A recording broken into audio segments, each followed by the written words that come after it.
Glória a Deus.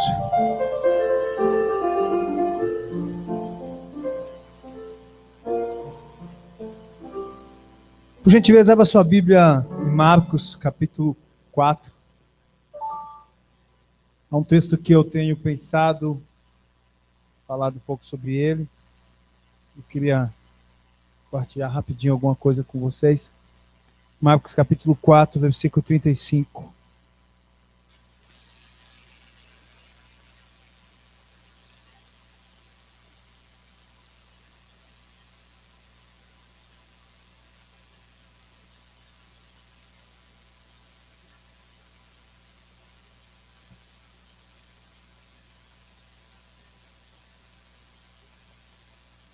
O Evangelho de Marcos, capítulo 4, 35, diz assim: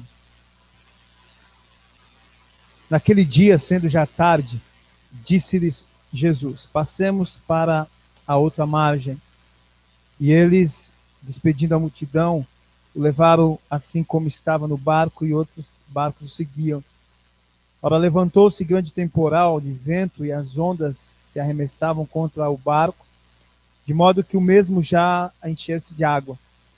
E Jesus estava na polpa, dormindo sobre um travesseiro, e eles o despertaram e lhe disseram: Mestre, não te importa que pereçamos? E ele, despertando, repreendeu o vento e disse ao mar: Acalma-te, emudece. E o vento se aquietou e fez-se grande bonança. Então lhe disse: Por que sois tímidos? Como é que não tendes fé? Ele, possuído de grande temor, dizia uns aos outros: Quem é este que até o vento e o mar lhe obedecem? Tenho pensado nesse texto, tenho falado um pouco sobre ele. Na terça eu falei sobre a outra tempestade, né? Aí ontem eu falei sobre essa, e amanhã eu falo sobre essa de novo. Não, se você for comigo amanhã, você vai entender que eu estou falando do mesmo texto. Pois bem, eu tenho pensado nesse texto por duas razões muito, muito claras que esse texto me ensina. Primeiro, que nem sempre nós passamos por ventos quando estamos desobedecendo uma ordem de Jesus. Esse texto ensina algo que é muito sério, muito precioso para nós. Jesus tinha dado uma direção. E a direção é: passemos para o outro lado. A ordem do Senhor Jesus era que eles fossem chegar do outro lado. E mesmo obedecendo a ordem do Senhor, e mesmo estando debaixo da vontade do Senhor, mesmo estando debaixo da direção do Senhor, a Bíblia diz que o vento soprou contra eles. Então eu tenho pensado nessas coisas que às vezes, mesmo quando nós estamos no centro da vontade de Deus, nós podemos ter algum tipo de vento contrário contra a nossa vida. Mesmo quando nós estamos obedecendo uma direção de Deus, o vento pode soprar contra nós. Nós temos inimigos em potenciais que só o fato de você ser crente, você já tem um inimigo, que é o mundo, a carne e Satanás. E quando você vai fazer aquilo que Deus manda você fazer, e quando você vai obedecer uma direção que Deus manda você fazer, é bem provável que o inimigo vai se levantar contra a sua vida. E nesse caso, eles não estavam desobedecendo ao Senhor, mas estavam recebendo uma orientação de Deus, uma direção de Deus embaixo da palavra de Jesus, e mesmo assim, a Bíblia diz que o vento soprou. Mas a outra coisa que eu queria compartilhar com você, rapidinho desse texto, é que quando Jesus é acordado e ele repreende o vento, a Bíblia diz que ele chama a atenção dos discípulos, dos apóstolos, e os apóstolos, assim que o vento se acalma, eles dizem: Quem é este que até o vento e o mar lhe obedece? A teologia ensina uma coisa muito interessante. A teologia ensina que a revelação de Deus é uma revelação progressiva. Diga: revelação progressiva. Alguém já ouviu falar disso? Quem nunca ouviu falar sobre revelação progressiva? Então vou te explicar. Se eu souber, né? De repente eu estou aqui tentando falar uma coisa difícil para chamar a sua atenção, você não dormir na minha cara, e aí eu de repente não sei falar o que tem que falar. Aí, Vinícius, me ajuda, pô. Deus nunca vai se revelar de uma vez. Deus vai se revelando progressivamente. Tudo bem? Não. Então você, é isso? Deus nunca vai se revelar, trazer um pacote pum, sobre você. Ele vai se revelando progressivamente. Cada dia você conhece um pouco mais, cada tempo você conhece um pouco mais. E assim, a revelação de Deus. E nós nunca vamos conhecer Deus na sua totalidade, porque Ele é Deus. Mas sabe que esse texto me ensina? Que os discípulos conheciam Jesus, alguém que expulsava demônios. Os discípulos conheciam Jesus como um grande pregador. Os discípulos conheciam Jesus como alguém que curava as pessoas. Deixa eu te fazer uma pergunta. Como que você conhece Jesus? Qual é a sua experiência com Ele? Onde você já viu atuar na sua vida? Talvez você diga para mim, eu estava passando por uma...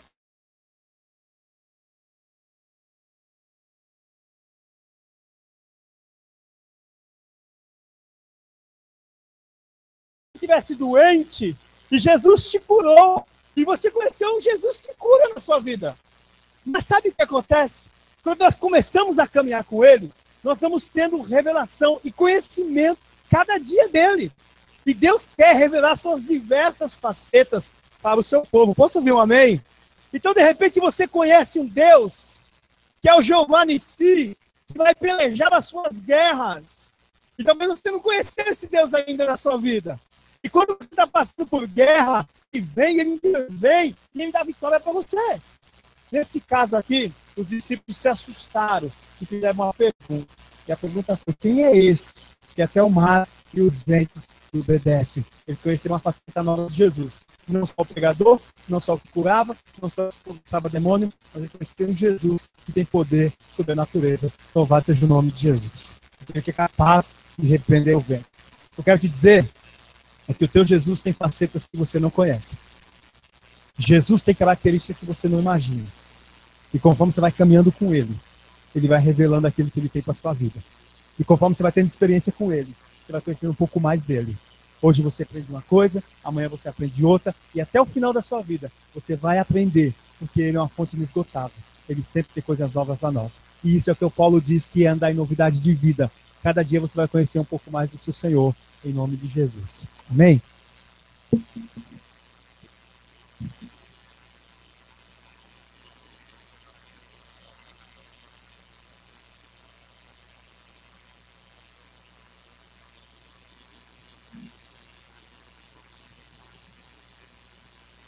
Quer dar um testemunho? No domingo, último dia de retiro, no momento ali da intercessão, antes do culto, ou seja, no finalzinho já da intercessão, a Kelly me entregou uma visão. Ela falou que o Senhor estava colocando uma capa sobre mim, e essa capa era uma capa de proteção, ia ser usada no meu serviço. Eu peguei, só que essa palavra que ela me trouxe, ela entrou no meu coração, ela ficou gravada no meu coração. E tudo bem, eu iniciei a segunda-feira, eu fiquei 30 dias de férias, retornei agora, quarta-feira, e fomos para o retiro. Voltando do retiro na segunda-feira, eu vejo um ambiente meio estranho na empresa e começo a sentir no espírito que alguma coisa estão armando para mim. E eu descubro que realmente o meu nome foi cogitado para ser dispensado depois de quase 10 anos de empresa, né? E sem eu ter feito nada. Simplesmente que nas minhas férias alguém armou alguma coisa, mostrou alguma coisa, não sei. Não sei explicar, não tem explicação, gente. Mas enfim, Kelly, a tua visão, a tua palavra é o que sustentou minha fé. Eu me apropriei da tua palavra e é em cima dela que eu estou em pé. Amém? Eu queria que você entendesse algo que o Senhor me mostrou. Que as circunstâncias, Kelly, da nossa vida, da sua vida, ela não pode apagar quem você é em Jesus Cristo. E muito menos calar a tua boca. Tu é uma profeta. Nunca se cale. Eu vejo uma bandeira, Kelly, na mão do casal. E essa bandeira está enrolada. E eu vejo, no decorrer do louvor, eu via o Senhor desenrolando essa bandeira. E o Senhor falava, eu vejo essa bandeira na mão do casal desenrolada essa noite. E está escrito, eu sou o que sou nessa bandeira. Deus está falando para vocês que essa noite eu sou o que vocês necessitam que eu seja na vida de vocês. A falta de fé, muitas vezes, faz com que a bandeira se enrola. E a gente esquece esse detalhe. Ele é o que é, independente da situação. Ele faz. Amém?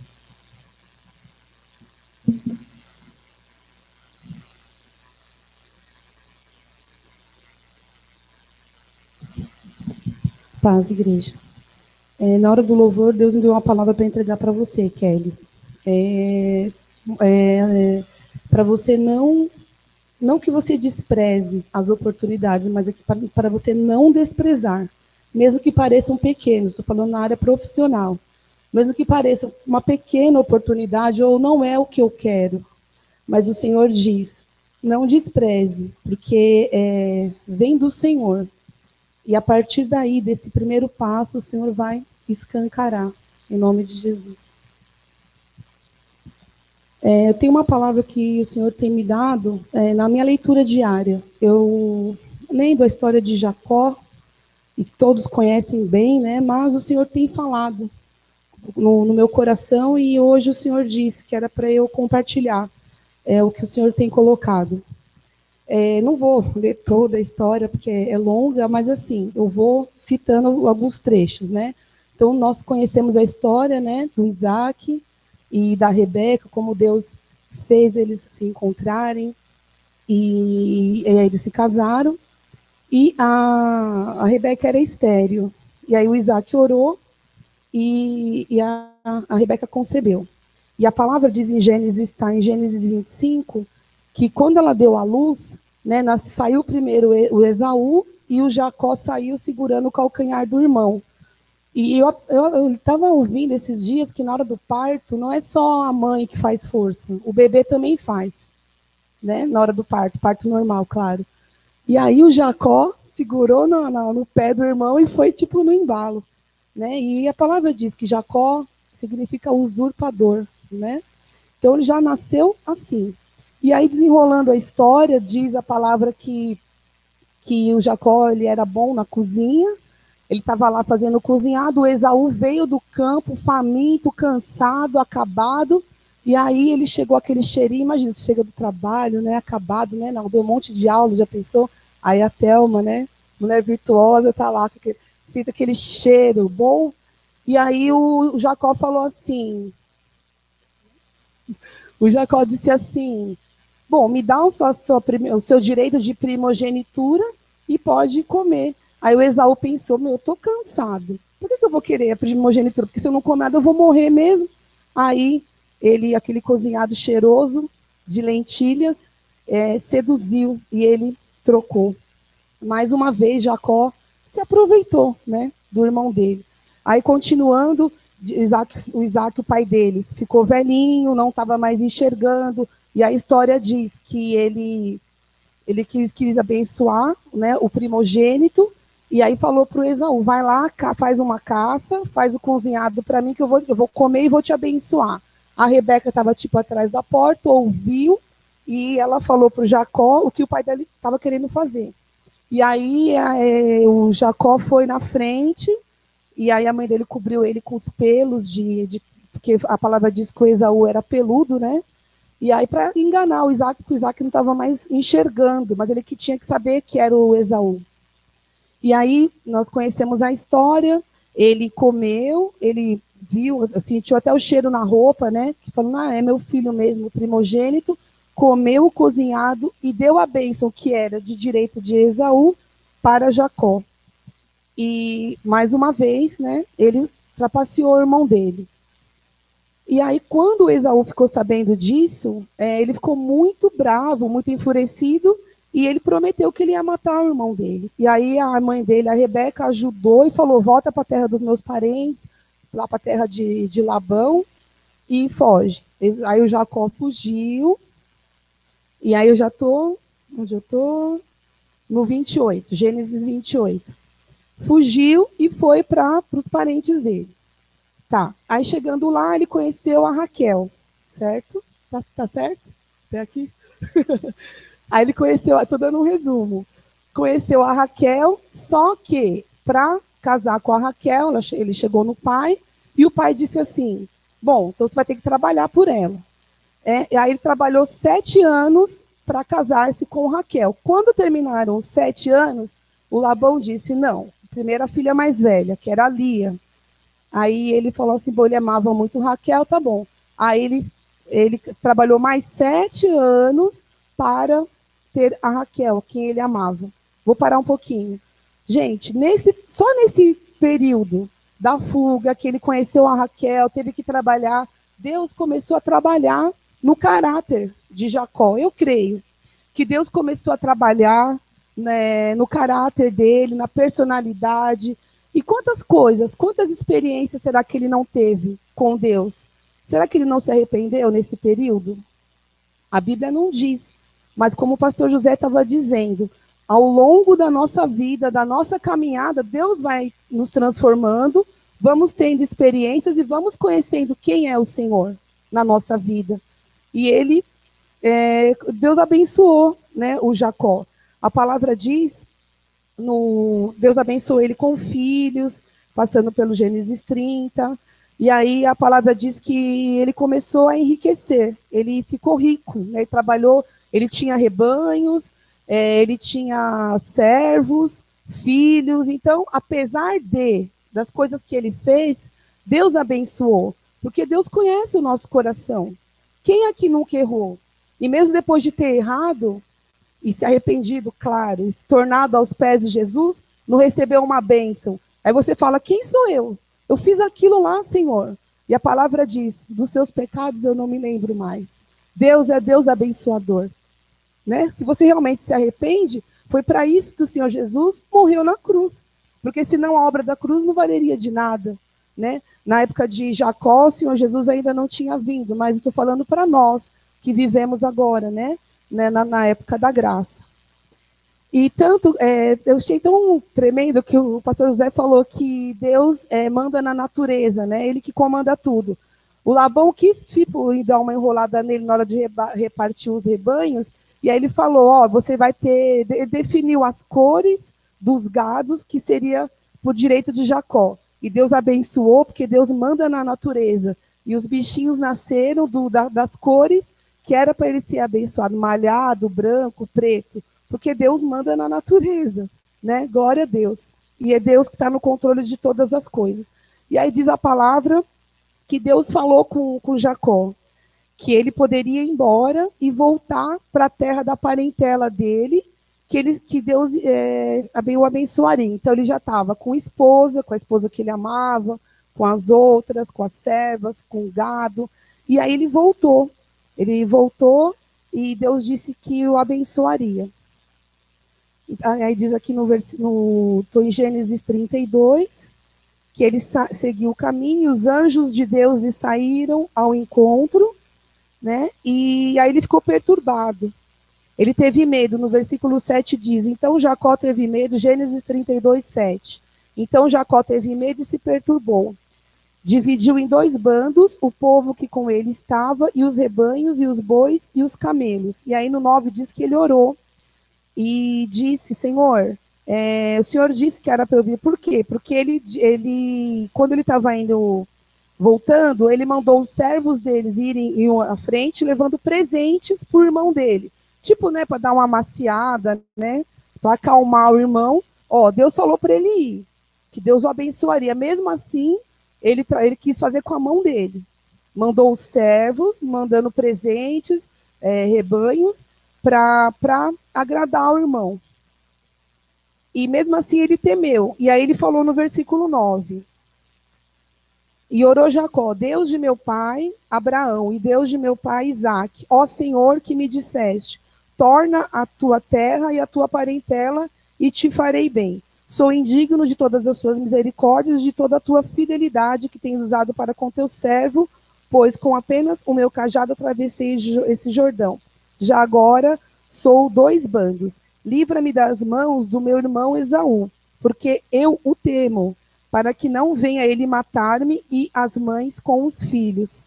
Né? Porque é a promessa que o irmão dele falou, vou matar, né? Porque ele pegou a bênção dele. E aí tem a passagem, né, que ele luta com Deus, lá no Vale de Jaboque, e ali ele teve uma experiência com Deus, ele continua vivendo e tendo experiências com Deus. A palavra diz que o Senhor marcou ele, né, na coxa, ele estava mancando. Então, Deus estava transformando o caráter daquele Jacó, que queria sempre levar vantagem em tudo.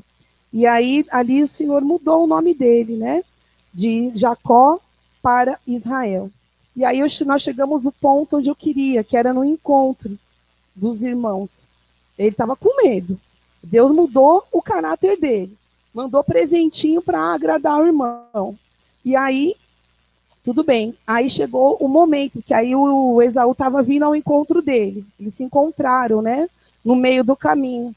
E aí é tão tremendo, essa parte do Espírito Santo falou tanto comigo que eu achei maravilhoso. Porque, deixa eu achar aqui o versículo. No versículo 8, depois do encontro, o Esaú disse: qual é o teu propósito com todos esses bandos que encontrei? Respondeu Jacó: para lograr mercê na presença do meu Senhor, ou seja, para te agradar. Mas volta lá no versículo 4, Gênesis 33, 4. O que Esaú fez quando ele viu o irmão dele? Então Esaú correu-lhe ao encontro e o abraçou. Arrojou-lhe-se ao pescoço e o beijou. E choraram. Então o que era para ser morte, Deus fez transformar em reconciliação. Deus restaurou. Tremendo, mas primeiro o Jacó teve que passar por todo o processo de transformação de caráter. Né? Ele deixou Deus trabalhar na vida dele. E aí ele estava preparado para ser uma família com o irmão dele. E aí, o irmão dele falou assim, em outras palavras: para que você está me dando presente? Eu sou seu irmão, cara, vem aqui me abraçar, eu quero você. Eu não quero esses presentes. E é assim que Deus faz a nossa vida. Quando a gente coloca tudo nas mãos do Senhor, a gente não precisa usar a nossa. O que é a nossa mão diante da poderosa mão do Senhor, que não está encolhida, como foi dito no retiro? O Senhor é Deus bondoso, maravilhoso, Ele restaura todas as coisas, né? E aí ele falou assim: não, é para te agradar. Aí ele insistiu, aí o irmão dele falou: tudo bem, eu sou rico também, mas daí vai o rebanho, e aceitou. E aí o Senhor restaurou, né? E eles voltaram. Então ele voltou como Israel, com família, com riquezas, com servos.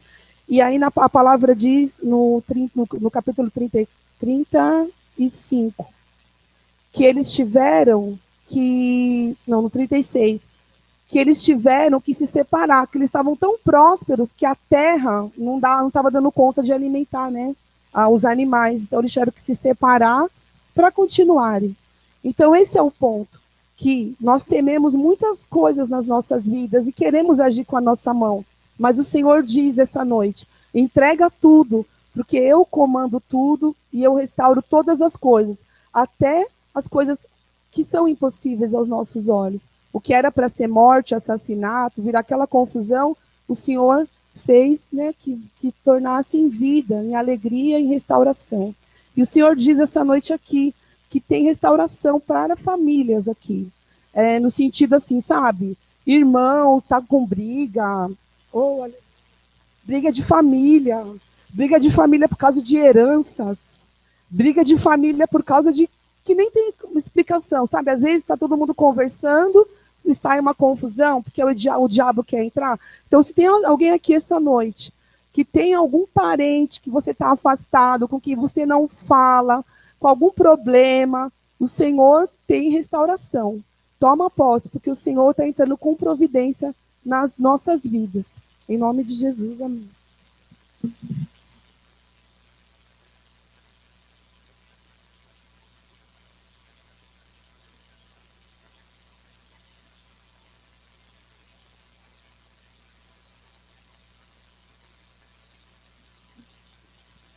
Eu não ia falar não, mas depois de tudo isso, vamos te falar.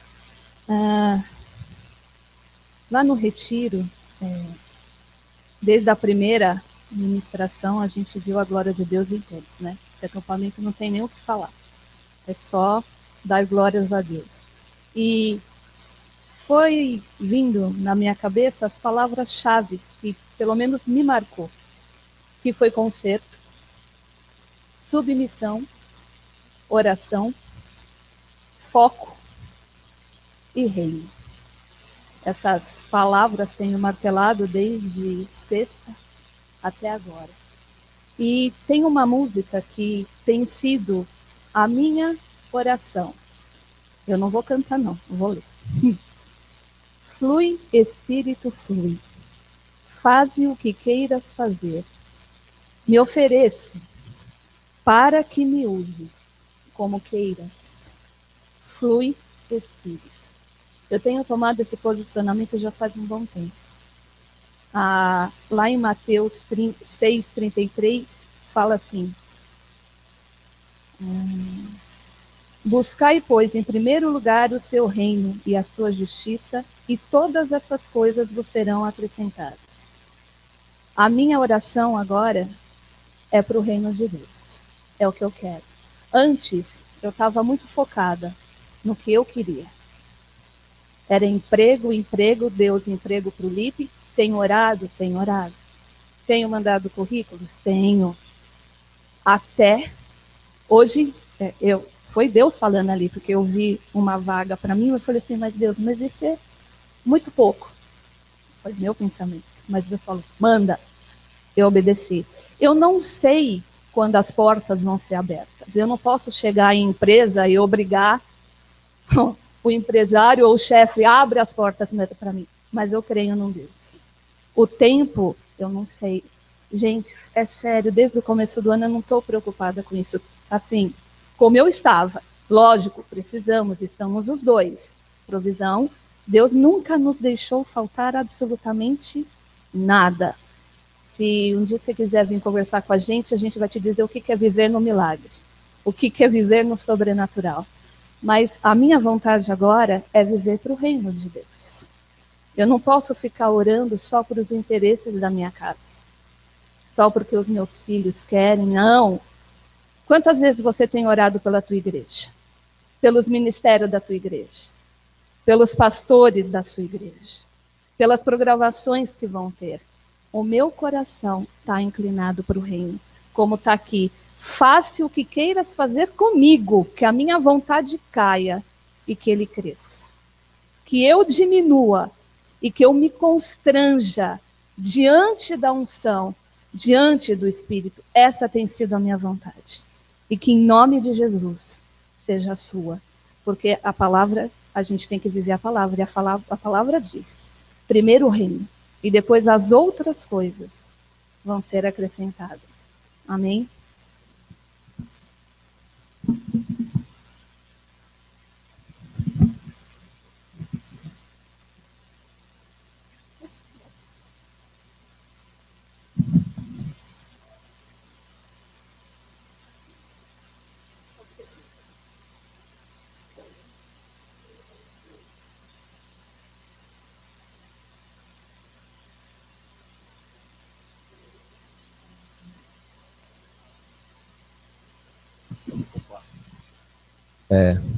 Acho que não. Alguns meses de diferença. Aleluias. O texto que eu quero ler está em 2 Coríntios 5, 17. E vai até o 19. Diz assim: e assim, se alguém está em Cristo, é nova criatura, e as coisas antigas já passaram, eis que se fazem novas. Ora, tudo provém de Deus, que nos reconciliou consigo mesmo por meio de Cristo, nos deu o ministério da reconciliação. Até aqui só, falei até o 19 até o 18. Então vou ler de novo. E assim, se alguém está em Cristo, é nova criatura, e as coisas antigas já passaram, e eis que se fizeram novas. Ora, tudo provém de Deus, que nos reconciliou consigo mesmo por meio de Cristo, e nos deu o ministério da reconciliação.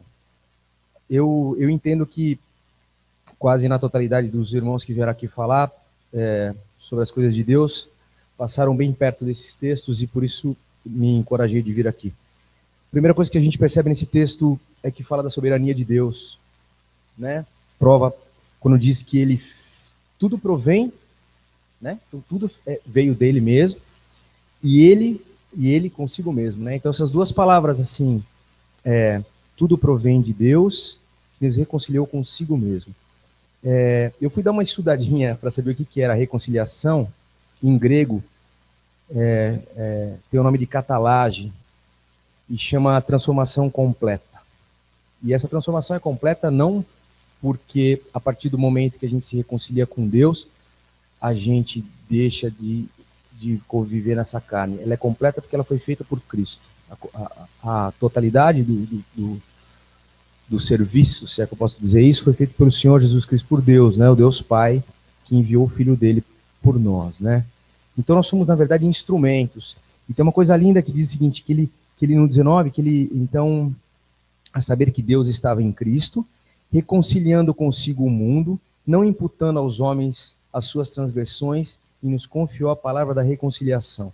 Então, a partir do momento que a gente se chega ao Senhor e a gente passa por essa reconciliação, passa por essa transformação que é feita em nós, então a nova criatura, e aí Deus agora quer que nós sejamos então instrumentos dele. E esse ministério, eu estava pensando aqui, uma pena o pastor de Cana não está aqui, mas eu creio que esse assunto de cada crente um ministro, eu acho que o principal ministério, o primeiro ministério, antes do ministério de louvor ou o ministério de intercessão, se eu estiver errado, vocês por favor me corrijam, ou antes do ministério infantil, acho que o primeiro ministério, o ministro, esse ministro que nós somos, é o ministro, esse ministro aqui, esse ministério da reconciliação. É quando a gente é usado pelo Senhor, através dele, porque ele fez na soberania dele, mas ele nos capacita através do Espírito dele, assim através de um testemunho, ou da nossa boca, ou da nossa vida, a começar a saquear o inferno, a tirar do inferno e reconciliar o mundo que está em pecado, que não conheceu o Senhor, reconciliar eles ao... Então esse acho que é o primeiro ministério que a gente tem que exercer com os mais próximos. Por que eu estou dizendo isso? Eu, infelizmente, essa semana passada, antes do retiro, eu perdi um conhecido meu. Não era era um colega, era um ex-aluno meu, ele é irmão de um amigão meu, enfim. E meu coração se apertou demais, porque eu não levei esse cara a Cristo e ele faleceu. E eu fiquei essa semana que se passou pedindo perdão ao Senhor, porque eu não consegui. E aqui diz o seguinte: não imputando os homens as suas transgressões. Isso é um ministério que não é nosso. Eu não posso julgar um irmão e falar, não, eu acho que ele não vai, porque ele é muito duro.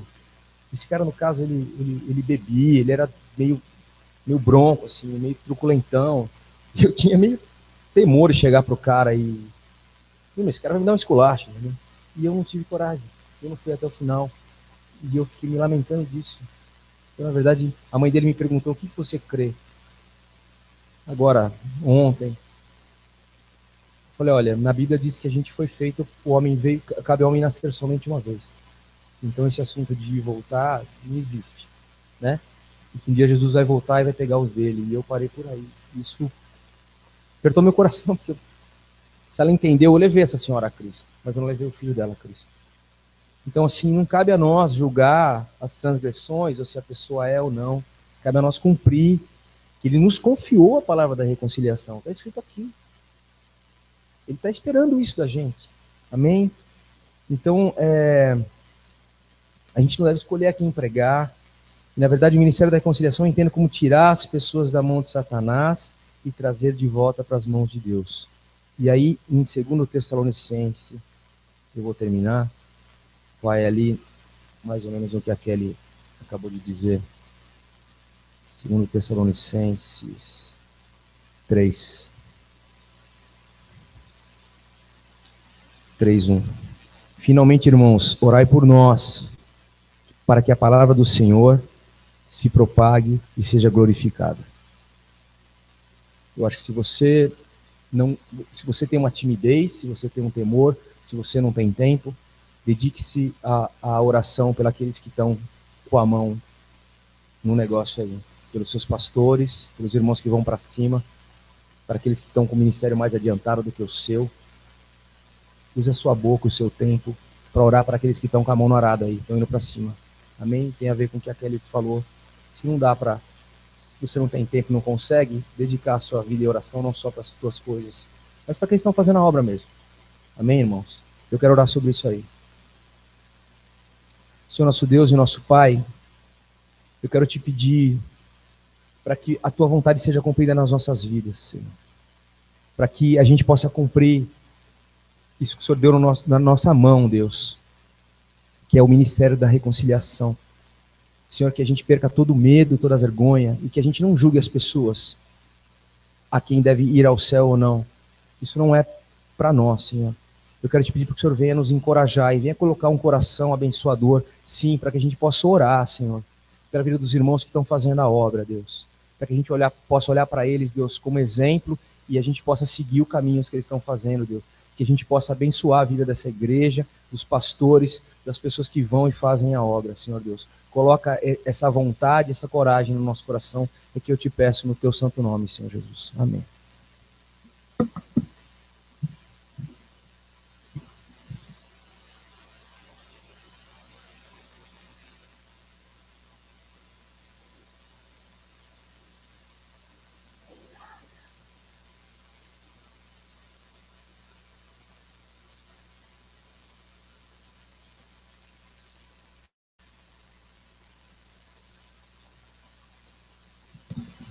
Boa noite, igreja.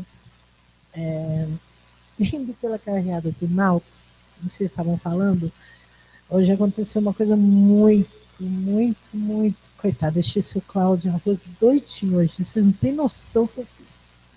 É que não dava para falar seu Cláudio naquela hora, estava impossível. Bom, levei minha irmã, o Renato levou minha irmã para fazer um tratamento lá no Centro Olímpico. Ela perdeu o convênio dela. Perdeu o marido. Eu não queria ir de jeito nenhum. Mas sabe, eu não queria ir, mas eu não queria ir. Eu dormi de novo, acordei de novo. E o Renato, Cris, vamos. Tá bom, vamos. Fui. Gente, peguei ela no Centro Olímpico, fui levar até a Armênia. Quando chegou lá, meu carro começou a esquentar. Eu falei de novo, não, Senhor. Não, Senhor.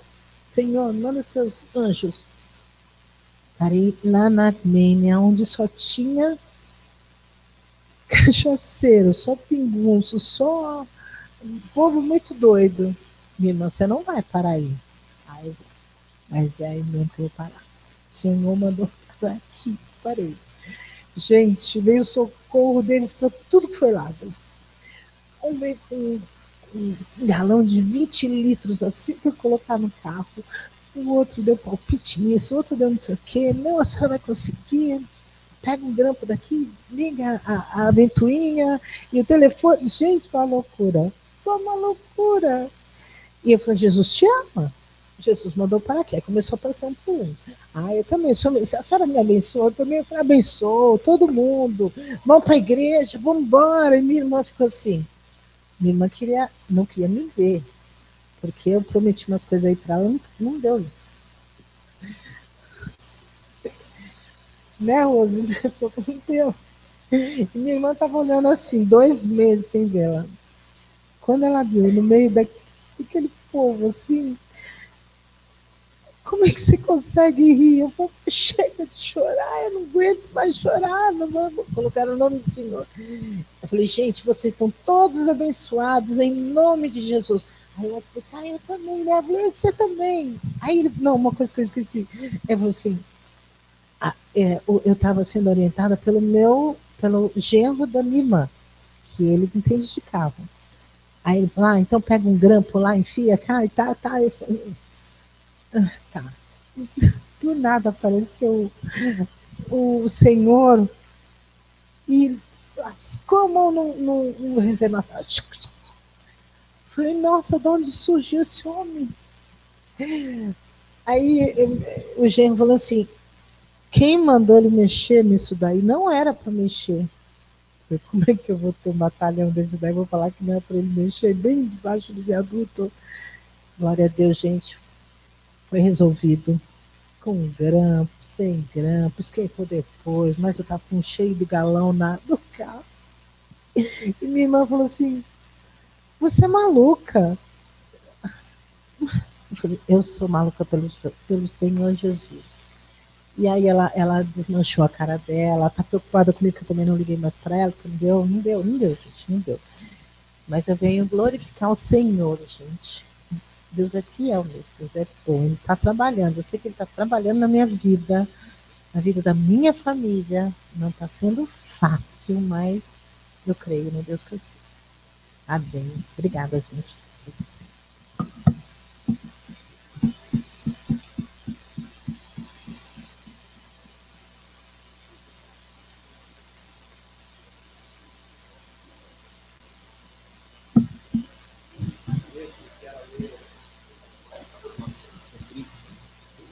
Ele falou que vai falar até as 10. Deixa eu aqui abrir para você. Eclesiastes 3. Eu vou esperar você abrir para dar tempo para o pastor Fábio. Verso 1 fala assim: tudo tem o seu tempo determinado e há tempo para todo o propósito debaixo do céu. E o senhor estava me falando e eu ouvi. Presta atenção, senhor. O senhor estava me falando uma frase, eu ouvi: o Senhor do tempo. E é uma coisa óbvia, a gente sabe que Deus é o Senhor do tempo. Mas eu ouvi no meu espírito o Senhor do tempo. E há um tempo para todo propósito. E o Senhor, Ele é um Deus de propósitos. Nada na tua vida é por acaso. Então o deserto não é por acaso, a chuva não é por acaso, o fruto não é por acaso. Pensa nas 4 estações do ano, eu já preguei isso mais de uma vez por aqui. E a nossa vida ela é quase fechadinha, assim, em 4 estações. Tem mês que você está todo florido, tem mês que você está todo brocuchu, tem mês que você está todo... tem mês que você não quer ver ninguém. E há tempo para todos esses propósitos. Então, essa palavra bem curtinha é só para te incentivar que há propósito, há um tempo determinado para o propósito e que tem começo, meio e fim. Essa luta aí que você está enfrentando tem fim, essa dificuldade tem fim, o que está para começar vai começar e o Senhor vai cumprir os propósitos dele na tua vida, porque ele é Deus e Senhor do nosso tempo. Amém? Ó, de brincadeira, né? Ela pediu para eu um versículo, ela falou 2 minutos. Então. Pois é. Eu queria que você abrisse a Bíblia em Romanos capítulo 11.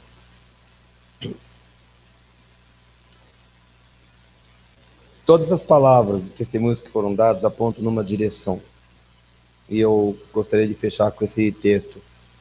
Versículo 25. Vou fazer uma leitura, uma explicação bem rápida e uma aplicação aqui no final, tá bom? Ele diz assim, 11:25 de Romanos. Porque eu não quero, irmãos, que ignoreis este mistério, para que não sejais presumidos em vós mesmos, que veio o endurecimento em parte a Israel, até que haja entrado a plenitude dos gentios. Plenitude aqui está se referindo a tempo, viu? Assim, todo Israel será salvo, como está escrito, virá de Sião o libertador, e ele apartará de Jacó as impiedades. E esta é a minha aliança com eles, quando eu tirar os teus pecados. Quanto ao evangelho, são eles inimigos por vossa causa. Quanto, porém, à eleição, amados por causa dos patriarcas, porque os dons e a vocação de Deus são irrevogáveis. Porque assim como vós também, outrora, fostes desobedientes a Deus, mas agora alcançastes misericórdia, à vista da desobediência deles, assim também estes agora foram desobedientes, para que igualmente eles alcancem misericórdia à vista da que vos foi concedida. Porque Deus a todos encerrou na desobediência, a fim de usar de misericórdia para com todos. Parece que não tem nada a ver com o que vocês disseram por aqui, mas eu quero mostrar aquilo que eu tenho entendido a partir dessa leitura aqui. Embora algumas pessoas evitem discutir sobre esse assunto, o fato é que Deus trabalha paralelamente com o povo de Israel na terra e trabalha com os outros, gentios. Deus chamou Abraão, setou uma bênção, Nenê pregou em 2 minutos isso, e dali em diante Deus forma o povo de Israel, já falaram até de Jacó aqui hoje, né?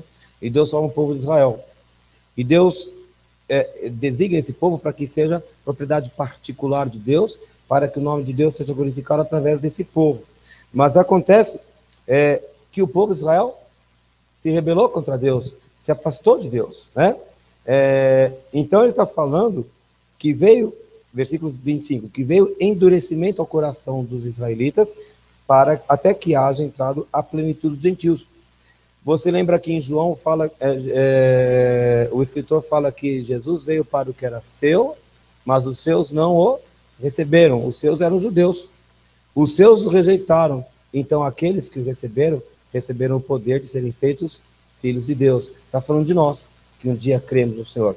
O evangelho chegou aos gentios, nós somos gentios, nós que não somos judeus. O evangelho chegou a nós porque o judeu rejeitou. E é isso que está falando aqui. Então essa plenitude dos gentios é o tempo em que Deus está trabalhando com a igreja e formando e preparando a sua noiva, porque Jesus virá buscar a sua noiva um dia. Então quando as pessoas acham que não existe o tratamento às 70 semanas de Daniel e tudo mais, esse texto quebra todos aqueles argumentos, porque é muito evidente que Deus trabalhou um tempo com Israel, parou de trabalhar com Israel, tem trabalhado conosco agora aqui, mas depois Deus vai voltar a trabalhar com Israel e todo mundo será salvo. Ele está falando ali, Deus vai resgatar o povo de Israel aqui, quando essa é a aliança que Deus tem com eles, de limpar os seus pecados, etc. Então fala aqui no versículo 28 que quanto ao evangelho, eles são inimigos de Cristo, porque os judeus rejeitaram Jesus. Mas Deus mantém uma aliança. E Deus não pode quebrar sua aliança com o patriarca, com Abraão, com Isaac, com Jacó. Deus vai cumprir a aliança. Deus não é Deus de duas palavras. Graças a Deus por isso. Aquilo que Deus prometeu é irrevogável. A vocação que Deus deu para o povo é irrevogável. A vocação que Deus deu para nós é irrevogável. A vocação que Deus deu para esta igreja é irrevogável. O Senhor vai cumprir tudo aquilo que ele prometeu cumprir. Então ele conta para nós no versículo 30, veja só, que quando ele fala de vós, né, mas vós entenda aqui os gentios, ok? Quando vós fostes desobedientes, quando os gentios desobedeceram a Deus, então Deus levanta Israel e outorga a sua misericórdia sobre Israel na pessoa de Abraão e promete uma aliança para eles. E faz maravilhas no meio do povo de Israel. Agora, Israel é que rejeita o Senhor. Então o Senhor se volta para os gentios e oferece para os gentios a mesma misericórdia que ofereceu para Israel no passado. Então o que ele fala lá no versículo 32? Então Deus permitiu, presta atenção, Deus permitiu que todos caíssem em desobediência, para que todos possam receber da mesma misericórdia. E quando você olha, entende isso, vem o versículo 33. E é daqui que eu quero falar. Profundidade da riqueza, tanto de sabedoria como do conhecimento de Deus. Só Deus poderia ter um plano dessa espécie. Ele levanta um povo para ser o modelo dele. Porque o resto da humanidade rejeitou o Senhor. Então ele separa um povo e fala, vou mostrar minha glória por meio desse povo. Aí esse povo pisa na bola. Então agora Deus vai mostrar a glória dele através da misericórdia para o outro povo. Porque nós, para o povo que perdeu a oportunidade, para o povo que rejeitou o Messias, para o povo que desceu ao pecado, para o povo que se rebelou contra Deus e que desobedeceu a Deus, parece que há derrota, parece que o plano falhou, parece que há muita contrariedade, muita adversidade. Mas Deus não acabou de escrever a história. Profundidade da riqueza, da sabedoria e do conhecimento de Deus. Que insondáveis são seus juízos, que inescrutáveis os seus caminhos. E ele pergunta, quem conheceu a mente do Senhor? Quem foi o conselheiro de Deus? Quem que disse para Deus, faça a história mundial dessa forma? Quem que deu a ideia para Deus, para que Deus um dia tenha que restituir ou prestar contas, ou dizer, olha, eu fiz direitinho como você me sugeriu? Isso só podia ter brotado da mente do nosso Deus. O pastor Reinaldo está ajudando em algum serviço lá em casa, e hoje à tarde nós conversamos uns 10 minutos sobre essas coisas. Os planos de Deus sempre se cumprem. Sempre se cumprem. E às vezes, até mesmo o momento da dificuldade, o momento de um levante, né? Um momento de escassez, talvez, às vezes, uma semana que só o sangue de Jesus, e Deus sabe do que eu estou falando, não significam jamais o fim da história. Significam ainda que Deus tem o que fazer. E quem Deus separou, está separado. E aquele que Deus vai abençoar, Deus vai abençoar. E aquilo que Deus prometeu, Ele vai cumprir. E acabou. E acabou, porque Deus é Deus de uma palavra só. Quem deu primeiro a ele para ser restituído? Então, no versículo 36, que é uma síntese de tudo que vocês falaram aqui hoje. Todas as coisas são dele, são por meio dele e são para ele. O único nome que vai ser glorificado no final vai ser o nome de Jesus. Vai ser o nome de Jesus. Esse versículo 36 é um dos textos da minha vida. Muitos textos são importantes para mim. Esse é um deles, muito especial, porque em determinado lugar que eu não lembro onde foi, não lembro que pregação que foi e nem onde eu estava, mas eu lembro que esse versículo soou muito forte nos meus ouvidos. E eu entendi que eu fui criado por Deus, por meio dele, e eu sou dele, e eu sou para ele. E não tem nada para mim. E quando a gente entende isso, a nossa vida muda de perspectiva. Todos nós corremos atrás dos nossos sonhos, não é verdade? Nós temos nossos objetivos, nós temos nossos planos, nós temos nossos vaneios. Mas um dia, a palavra de Deus ilumina o nosso coração e a gente entende que a gente não foi criado para atingir nossos objetivos. Nós somos criados e resgatados para entender quais são os objetivos de Deus e de que forma nós podemos participar disso. Eu tenho dúvida de que Deus vai cumprir o que Ele prometeu em nossas vidas. Ele rege a história. A humanidade toda Ele tem tratado. Esses versículos de Romanos mostram isso. Deus opera numa extensão de tempo que nós não podemos imaginar. O nosso tempo é tão limitado. Nós pensamos em 80, 90 anos e olha lá. Mas Deus está muito além disso. A história dele vai se cumprir. Amém? Vamos adorar o nome do Senhor por causa disso aí. Amém? Vamos ficar em pé, vamos encerrar o culto. Eu falei 10 minutos. Eu só passei 2 minutos porque a Glaucia prometeu ler um versículo, mas ela falou 2 minutos. Eu não disse que não tinha a ver. Eu sei, por isso que eu estou falando. Amém, Senhor Jesus. Vamos orar. Lembrando que amanhã não haverá vigília, viu? Se você vier para a vigília, você vai ficar na porta lá esperando. Você vai ficar sozinho, vigiando lá. Vamos orar. Senhor, nós reconhecemos que Romanos 11:36 é verdade. Todas as coisas são do Senhor, foram criadas por teu intermédio e foram criadas para a tua glória. Nós estamos nesse conjunto de todas as coisas. Nós pertencemos a Ele. E nós nos curvamos diante do Senhor e nós nos rendemos ao Senhor para dizer que nós reconhecemos que somos do Senhor e que somos para a tua glória. Em nome do Senhor Jesus, ajude-nos, Senhor. Ajude-nos a vivermos de forma que glorifique o Senhor. Nós queremos te louvar por tantas palavras de encorajamento. Hoje temos aprendido que vamos conhecendo o Senhor aos poucos e vimos a sua glória, a sua soberania em várias situações aqui, em vários testemunhos, em várias palavras, e podemos, Senhor, descansar, que o Senhor não perde o controle da situação jamais. O Senhor nos vê mesmo na adversidade, o Senhor nos vê mesmo na escassez, o Senhor nos vê mesmo sob ameaças, mas sabemos que o Senhor nos vê, que o Senhor nos tem nas suas mãos e que ninguém pode nos arrebatar de suas mãos, ó Pai. Nós estamos seguros e sabemos que o Senhor vai cumprir todos os seus propósitos. O meu pedido, Senhor, é que sejam quais forem as circunstâncias que nós venhamos a passar, possamos ter a certeza e possamos ver mesmo que o seu nome está sendo glorificado através de nossas vidas. Senhor, nós não queremos passar por dificuldades, nós queremos evitar as tribulações e as provas, os apertos, mas se nós estivermos vendo o Senhor usando as nossas vidas para a glória do teu nome, nós ficaremos satisfeitos, porque é para isso que nós somos criados. Nós pedimos pelo pastor de Cram, pela pastora Silvia, pela saúde deles. Eu oro também por todos dessa igreja que estão doentes de alguma forma, Senhor, muita gente com gripe, aqui na praia, Votorantim, ou em qualquer outro lugar. Nós pedimos que o Senhor estenda, Senhor, a tua cura sobre todos nós aqui. Nós pedimos que o Senhor nos guarde, Senhor, de tanta epidemia, de tanta coisa que está acontecendo nesse lugar, neste país. Pai, que o Senhor nos guarde também, Senhor, no meio de toda a crise que tem acontecido, Senhor, que o Senhor nos preserve. Deus, eu continue nos sustentando. E agora, Pai, que nós vamos nos despedir, nós vamos para nossa casa, Senhor. Pedimos que o amor do Senhor nosso Deus, a graça de Jesus e a comunhão do Espírito Santo continue nos acompanhando e nos dirigindo hoje, amanhã, depois, até o dia em que Jesus vier nos buscar. Em nome do Senhor, amém.